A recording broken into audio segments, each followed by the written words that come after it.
This is the Behind the Line podcast, coming to you from the crazy, chaotic lines of the Pacific Northwest.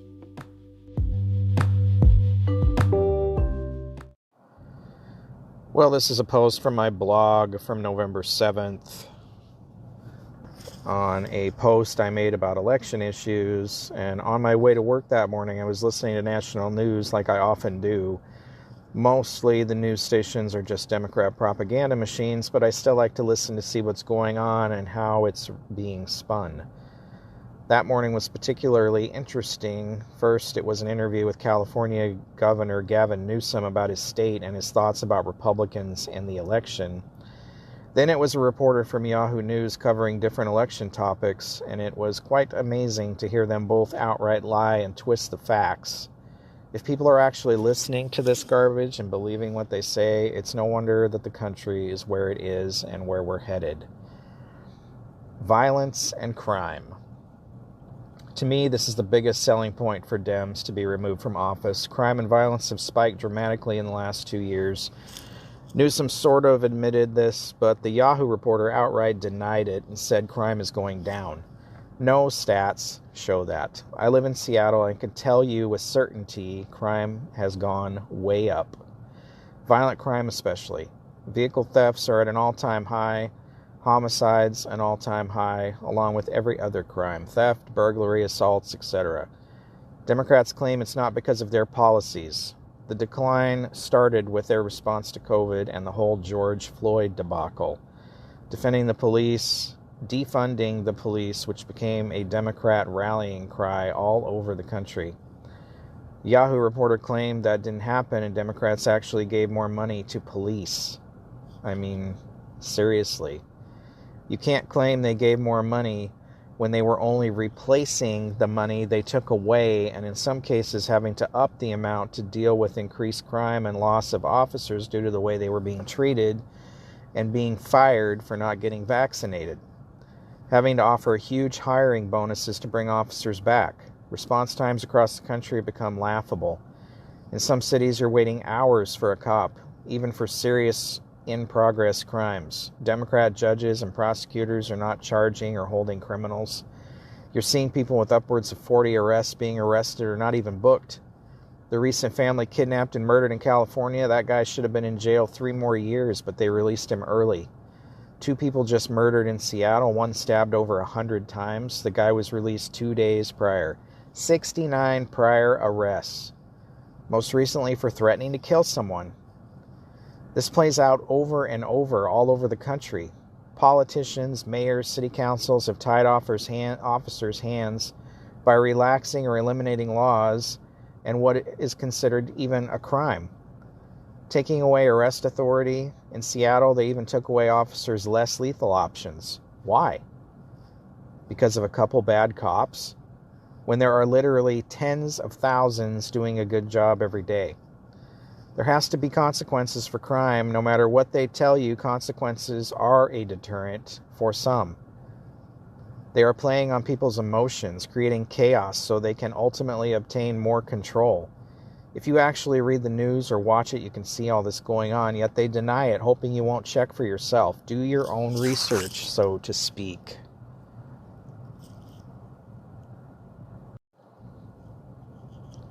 Gun control. Of course, Yahoo reporter said that gun control is a huge issue and needed. I can tell you from more than 20 years of criminal justice experience, gun control doesn't work. There are plenty of studies that prove this as well, and just as many in support of gun control. Criminals don't care about your laws. Sorry to break it to you. So you're only really affecting law-abiding citizens. Criminals will get guns if they want them, period. I've arrested plenty of people with guns who weren't supposed to have them. Limiting magazines will do nothing but make someone carry extra magazines and reload. More people are killed with knives and by drunk drivers than guns. What are we doing about that? Nothing. No, this is about your ability to protect yourself when the government won't, and it's quite apparent they don't want you to. They don't want you to be able to stop the chaos. Most, if not all, of these people who commit mass shootings aren't Republicans. They aren't members of the NRA.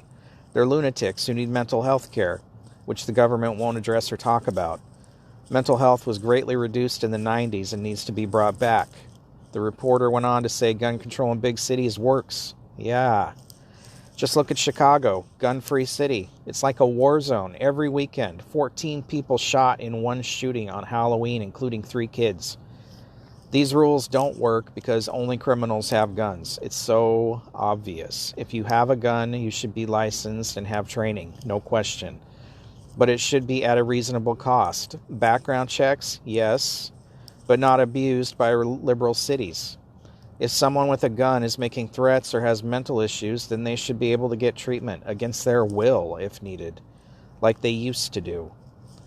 I have a right to defend myself. That's why it's the Second Amendment in the Constitution. It's that important. If you think the government is going to protect you with a piece of paper, just ask any of the many victims of violations of restraining orders and no contact orders.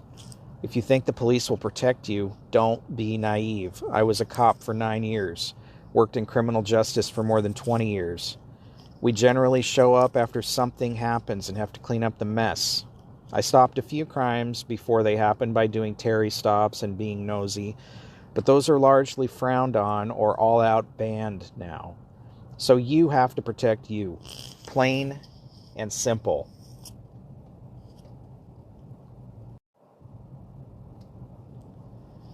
Rules and regulations.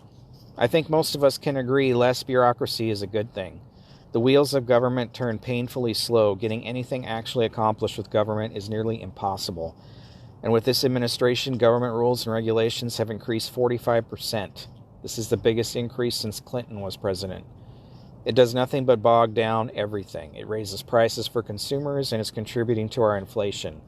What has it accomplished? America is no longer self-dependent.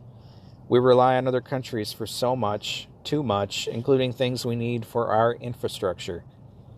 Those things should come from within: oil, energy, food. We are capable of being self-dependent, but our government chooses not to be. Farmers in Washington lost hundreds of acres because they were forced to plant trees along streams on their own property instead of crops. They talk about tearing down dams that provide needed irrigation and energy. They come up with all these pipe dreams for green energy and electric cars, but have no plan or infrastructure to make that happen. But they'll go ahead and ban all the things we currently rely on now with the hopes and dreams their big plans will magically happen. It makes no sense. They don't want you driving gas cars, eating meat, using gas generators or leaf blowers. Meanwhile, states like California are running out of drinking water and don't have adequate energy. Where are our priorities?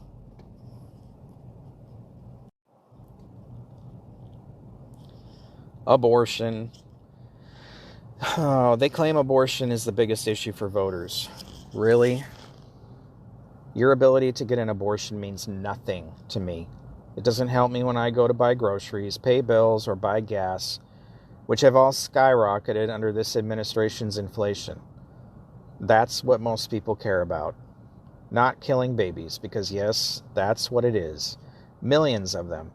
Abortion is not health care unless the mother's life is at stake. It's being used as birth control because people are too lazy or don't want to use protection. Protection which can already be obtained for free. More money should be spent on education and contraception. This again is made to play on people's emotions, get you upset about health care and rights.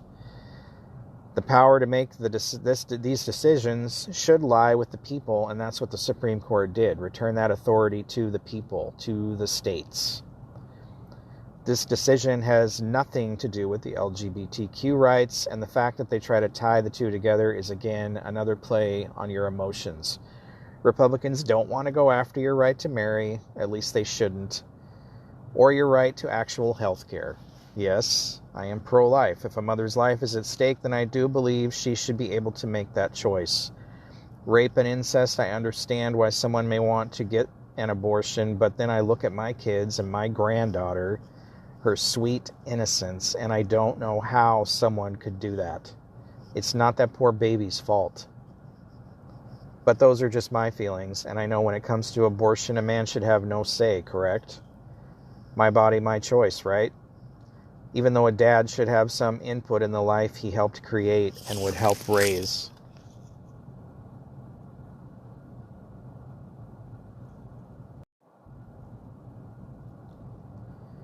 Inflation. Someone recently said we have the lowest inflation in the world. You know, the president. Yeah, the lowest, highest inflation we've ever had. That would be our president. It's all Russia's fault, right? That's what he says. Only it's not. Pumping trillions of dollars into our economy while simultaneously shutting it down because of COVID is the cause of inflation. It doesn't take an economist to understand you cannot flood the economy with money like that, or maybe it does.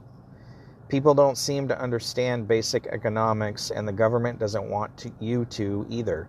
Telling people they don't have to pay rent or electricity bills. There is no free money, and we're seeing the fallout from that now. COVID. In my state, Washington, the governor declared a state of emergency, like many other states. It lasted almost 1,000 days. We became a dictatorship. Our representatives were not allowed to meet, so the governor got to make all the decisions. He wrote proclamation after proclamation setting new rules and regulations.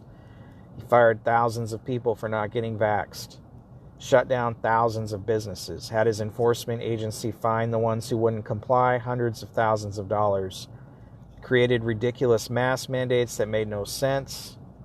California's state of emergency will last until February of 2023. Democrat leaders took advantage of this situation to have full control. The Biden administration's response to the COVID pandemic crippled this country. Vaccine mandates, mask mandates.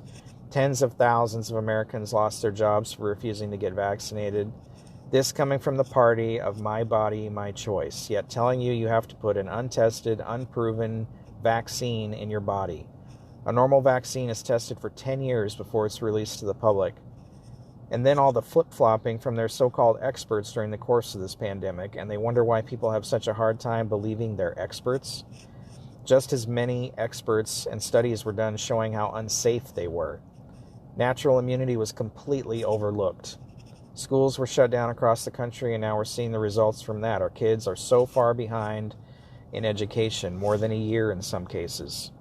There was no adequate infrastructure in place to support remote schooling. High-speed internet, for some reason, is still not available in many parts of the country. Kids don't have laptops, or schools couldn't provide them. And magically, like so many other of the Democrats' plans, this was just supposed to happen somehow. No plan in place. Tens of thousands of businesses were shut down, many permanently. Supply chains were interrupted because people couldn't go to work or they were scared to go to work, which caused shortages across the world, many of which we're still seeing today. The government has no right in a free country to tell you have to inject something into your body. The government has no right in a free country to tell you that you're non-essential or your business is non-essential. But this is what happened, and for the most part, people just rolled over. Democrats love to operate with the fear factor, and you're seeing it now with all the talk of nuclear war. They get what they want by telling you you're going to die, or you're going to lose your job, or there's going to be a war. They tell you that Republicans cause violence, that Republicans will take away your rights or the democracy of this country if they're elected, that we are terrorists. It's absolute nonsense, but you hear the media and Democrat politicians spewing this misinformation every day. If you don't know what a narcissistic sociopath is, you should go look the definition up. It pretty much defines every Democrat politician there is. It's like we're in an abusive relationship with the government of our country.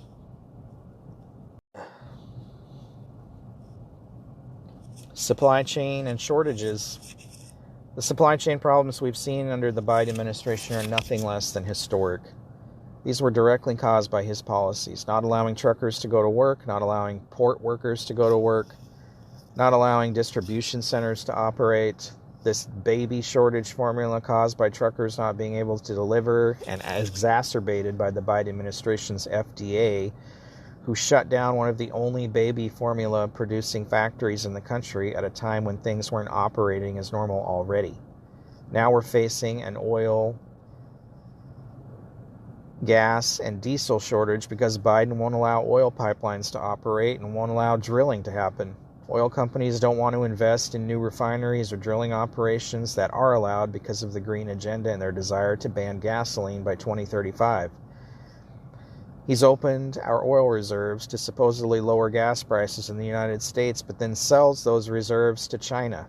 We have a looming LPG shortage, and he continues to sell LPG to Europe in record amounts. The northeastern United States has already been warned that we'll probably be rolling blackouts this winter because of the LPG shortage. The southeastern United States is currently under a diesel shortage warning. If trucks and trains which operate on diesel cannot move items, then you're not going to have anything when you go to the grocery store or other stores. Homelessness. Homelessness has become a huge problem in this country, especially in the blue cities. I live in Seattle, and they spend hundreds of millions of dollars a year to help homeless, and yet the problem has continued to get worse. Washington State last year spent nearly $1 billion on homeless, and in the coming year of budget 23, the governor has already said he's going to have to spend more and be more aggressive. The money we're spending is not doing anything to help the problem. It continues to get worse. In Seattle alone, there are over 40,000 homeless people. In Seattle's homeless people are overwhelming the fire department, police department, and healthcare system. Hundreds of millions of dollars that could be spent on local taxpayers and benefits for local taxpayers are being wasted on the homeless. Our city streets have become a disgusting mess of garbage and graffiti, tents, and encampments. There's open drug use in many parts of the city. There's mental people walking around harassing people trying to go to and from work and school. Crime has skyrocketed because they must steal to buy their drugs. Physical and sexual assaults are up. Car theft is out of control. You should be able to walk around the streets of your city without fear of being accosted by some drug-crazed mental homeless person. And these are not problems that are just Seattle problems. You see this across the country and all the big blue cities. And yet, year after year, it continues to get worse, no matter how much of our money they throw at the problem. These are Democrat policies in action. In a recent interview with California Governor Gavin Newsom, he stated that there was about 160,000 homeless people in California. I believe this is severely underestimated just based on the number we have in the city of Seattle alone. Homeless people get arrested and released over and over and over. Judges and prosecutors won't prosecute or hold them. There's no adequate mental health system to put them in, so they're left on the streets for the rest of us to deal with day in and day out. In most of these cities where this is occurring, Democrats have been in control for years, and yet somehow they're pointing their finger at Republicans when they had control and the ability to fix this problem for a long time. Crime and homelessness goes hand in hand. Many of these homeless don't want to be in a shelter provided by these cities because it would mean that they can't come and go as they please and can't use drugs as they please. These policies need to be changed. Our hard-earned tax money needs to be put to better use than the way these cities are throwing it away. The border. More than 2 million illegal immigrants across the border this year. What else needs to be said? This is a problem. No other country in the world allows this many people to come across their border unchecked. Take, for example, Canada. If you want to migrate to Canada, you have to prove to them that you will be a productive citizen. You have to prove that you're educated and have a job lined up before you can move to that country. Imagine if they tried to enact those laws here. We have laws to protect our borders for a reason, and yet many state and federal authorities choose to ignore those laws. It's so incredibly hypocritical that these state and federal authorities choose to ignore these laws. What would happen to you if you decided to ignore laws? Well, you would be fined or go to jail. What is the big problem with illegal immigration? Well, it overwhelms our local, state, and federal resources. Many illegal immigrants choose to go to the emergency room for medical care instead of a primary care doctor. That's why when you go to the emergency room, you have to wait 6 to 8 hours to be seen. They're overwhelming our school system in border states and sanctuary cities. These kids come to school and speak no English, and it takes resources away from kids who are there legally to get an education. They overwhelm our state and local budgets because these sanctuary locations choose to provide them with all kinds of benefits: housing, food, cell phones, medical care, and other things. Benefits that some American citizens are in need of but can't get. Benefits that many veterans of wars fought for this country can't get. Many of these people aren't even vetted before they get into the country. There's been stories in the news recently of Iranians and Chinese crossing at the border. We don't know what these people's intentions are. Many of them come up here to sell drugs or join gangs. Many of them come here and commit crimes. A high-profile crime that was recently in the news is the illegal immigrant who assaulted Paul Pelosi in his home. This guy has been in the country illegally for many years. He's mentally ill, on drugs, and homeless. I think it's particularly amusing because this guy is the poster child of the Democratic Party and the things they stand for. Homeless, drug use, mentally ill, all the things they love to spend hundreds of millions of dollars on, and yet now they're trying to claim this guy is some kind of right-wing fanatic. No, this guy is a left-wing nut created by Democratic policies, and they need to own it. The other thing they never like to talk about with the open borders is all the illicit drug trade and human trafficking that comes across the border. Why don't they care about the thousands of people who are being trafficked across the border and sold into slavery in this country? Why did they choose to ignore this problem? Why did they choose to ignore the tens of thousands of pounds of illegal drugs that come across the border every year and kill hundreds of thousands of Americans? You bring millions of people across the border who are not educated and have no job skills and have to rely on government support to survive, and what will be the outcome? We'll be a third world country, and we're well on our way to that now. The borders need to be fully secured, whether that's with a wall or electronic surveillance. It doesn't really matter, but we need a secure border, and we need to follow the legal process for immigration into this country.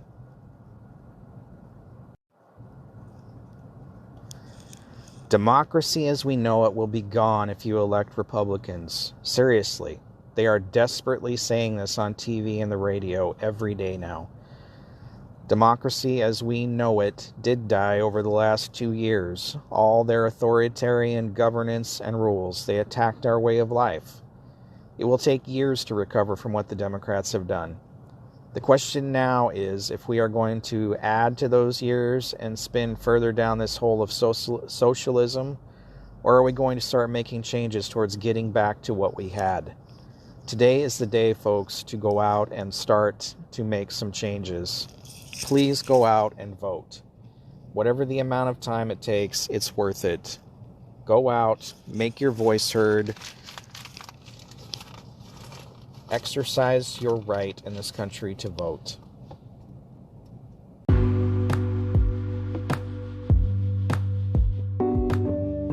Thank you for listening to the Behind the Line podcast. For more, visit behindthelinepodcast.com. You can also find us on netnewsnetwork.net, Facebook, YouTube, Twitter, Telegram, Gab, Parler, and Truth Social. Please like, share, and subscribe.